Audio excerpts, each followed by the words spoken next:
Cuando le dijo que había estado jugando en la calle con amigos, Raúl no supo qué decir. En aquella zona no había otro niño más que su hijo, pues la mayoría de vecinos eran ancianos y los únicos menores de edad estaban por convertirse en adultos. Son mis amigos, dijo el pequeño Juan. Al preguntar sus nombres, el niño simplemente se encogió de hombros y respondió: no sé. Tampoco sabía quiénes eran sus padres o en qué casa vivían, pero son hermanos, agregó Juan. La curiosidad abrumó a Raúl y pensó que al otro día iría a ver con quiénes jugaba su hijo. Luego del almuerzo, Juan le pidió permiso para ir a jugar con la pelota. Tras un par de minutos, Raúl fue a mirarlo por la ventana. El niño corría tras el balón, pero todavía estaba solo.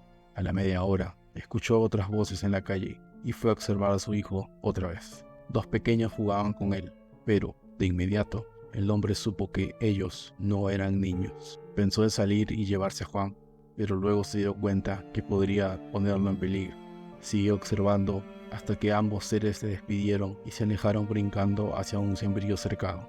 El niño regresó a casa con el balón bajo el brazo y notó que su padre estaba mirándolo desde la ventana. Cuando Juan entró a la casa, Raúl lo tomó de la mano y lo alejó de la puerta.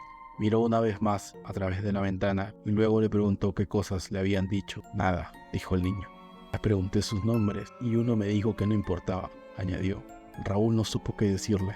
Es solo un niño, se dijo a sí mismo. Lo miró fijamente y le pidió que no saliera el día siguiente porque él quería jugar con la pelota. Al llegar la tarde, el hombre salió con el balón y notó que, a lo lejos, los duendes salían desde las plantas. ¿Quieren jugar?, gritó Raúl. Los pequeños se detuvieron y se miraron entre sí. Uno de ellos frunció el ceño y corrió hacia el hombre. El otro lo siguió casi de inmediato. ¿Dónde está el niño? Queremos jugar, preguntó el primero con una voz rasposa. No está aquí, respondió Raúl con un tono serio. Tomó el balón y le dio vueltas con las manos. Nunca volverán a jugar con él, dijo el hombre.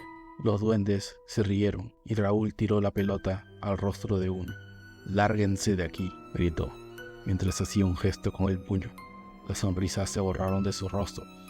Con una condición, dijo uno.